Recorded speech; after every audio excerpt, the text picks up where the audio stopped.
Bismillahirrahmanirrahim. Alhamdulillahi rabbil alamin. Wassalatu wassalam ala rasulillah wa ala alihi wa ashabihi ajma'in.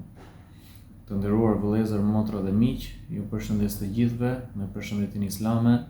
Assalamu alaikum wa rahmatullahi wa barakatuh. Paqja qoftë mbi ju dhe mëshira e Allahut dhe bekimet e tij. Jemi në vazhdim të plotësimit të playlistave që kemi nisur në trajtimin e lëndëve të ndryshme të dijes fetare dhe sot plotësojmë me videon e dytë serinë që kemi nisur në lëndën e akides, më konkretisht librin të cilin në gjuhën shqipe e kemi përkthyer Treguesit doktrinor të shenjave ekzistenciale, shenjave universale, Dhe jemi tek pjesa e dytë e hyrjes që autori i librit ka trajtuar, ku thot: Ahamiyatul mawdu' wa asbabu ikhtiyarihi, rëndësia e temës dhe arsyet e zgjedhjes së saj. Thot autori: Bayanu kamal qudratillah wa hikmatihi jalla wa ala fi hadha al-kawn, sqarimi i përsosmërisë së fuqisë dhe urtësisë së Allahut të madhëruar në këtë univers. Kjo është pika e parë. Më pas thot: Bayanu manhajil Qur'an wa hadyin Nabi sallallahu alaihi wasallam tijah al-ayat al-kawniyya. E dyta, sqarimi i metodës së Kuranit dhe udhëzimit të profetit sallallahu alaihi wasallam ndaj shenjave universale. Kathratul adilla fil mawdu' wa tanawwu'uha ma'a annahu lam yufrad lahu fi aghlabil kitaba anha illa fi ma yata'allaqu bit tawhid ar-rububiyyah wa ithbat ar-risala wal ba'th. E treta, shumësia dhe larmia e argumenteve në këtë temë, megjithëse shumica e shkrimeve që e trajtojnë janë të kufizuara vetëm në çështjet që lidhen me tauhidin rububie, pra me njësimin e Zotit në krijim dhe sundim, si dhe në vërtetimin e profecisë dhe ringjalljes. Më pas, kathratul hawadith wa tanawwu'uha fi hadha az-zaman ma'a ghaflati an-nasi anha wa 'anil i'tibari biha, bal wal wuqu'u fil mukhalafat al-'aqdiyya fiha. E katërta, shumësia e dukurive dhe fenomeneve të ndryshme në këtë kohë, ndërkohë që njerëzit shpesh janë të pavëmendshëm ndaj tyre dhe nuk marrin mësim, madje bien në gabime të besimit për shkak të tyre.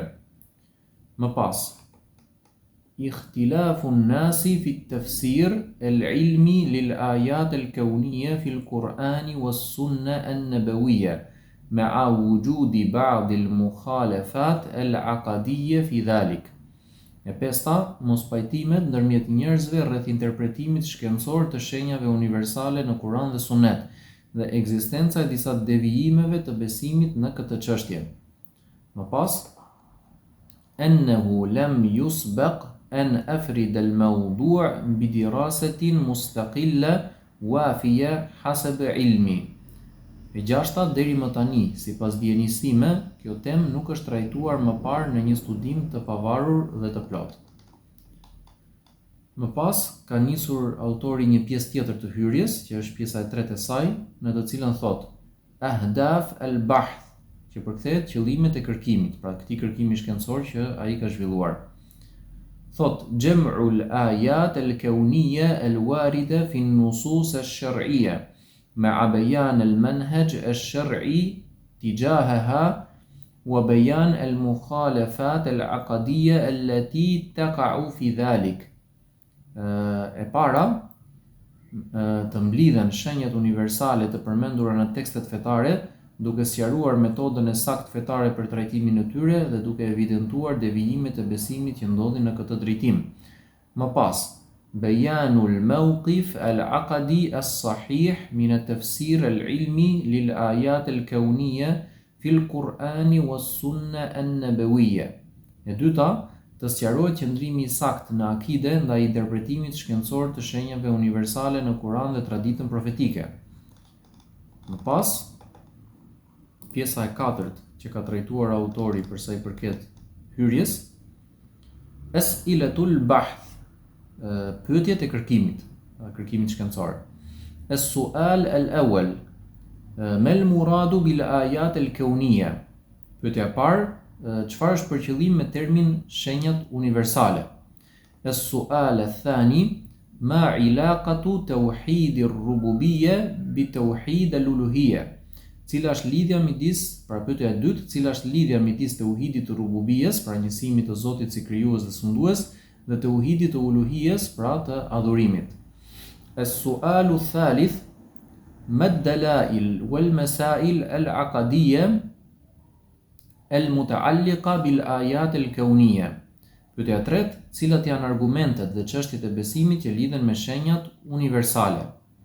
Më pas, السؤال الرابع ما المخالفات العقدية الواقعة عند حدوث بعض الآيات الكونية. Pyetja 4, cilat janë devijimet e besimit që ndodhin gjatë shfaqjes së disa dukurive kozmike. Më pas, السؤال الخامس هل العلم بالأسباب ينافي كون الشيء ayatan min ayatillah. Pyetja 5, a bie në kundërshtim njohja e shkaqeve të diçkaje me faktin që ajo të jetë një shenjë prej shenjave të Allahut? Më pas, as-su'al as-sadis, ma al-mawqif al-aqdi as-sahih min at-tafsir al-ilmi lil ayat al-kawniyya fi al-Qur'ani was-sunnati an-nabawiyya. Pyetja e 6, cili është qëndrimi i drejtë besimor, pra akaidik, që quhet në arabisht, ndaj interpretimit shkencor të shenjave universale në Kur'an dhe traditën profetike. As-su'al as-sabi', ma al-huda al-Qur'ani wan-nabawi fi al-istifada min al-ayat al-kawniyya fi taqrir al-aqida. Pyetja 7, cili është udhëzimi kuranor dhe profetik në përfitimin nga shenjat universale për forcimin dhe sqarimin e akides. Pra të kësaj lënde që ne jemi duke trajtuar momentalisht në këtë playlist. Këtu do të ndalemi për sot, duke qenë se hyrja që autori ka përgatitur është e gjatë dhe është e arsyeshme që ajo të ndahet në pjesë në mënyrë që të jetë më e përshtatshme për tu përcithur nga dëgjuesi. I kujtojmë dëgjuesit të na ndihmojnë me nga një subscribe, like edhe share. I përshëndesim të gjithë. سبحانك اللهم وبحمدك واشهد ان لا اله الا انت واستغفرك واتوب اليك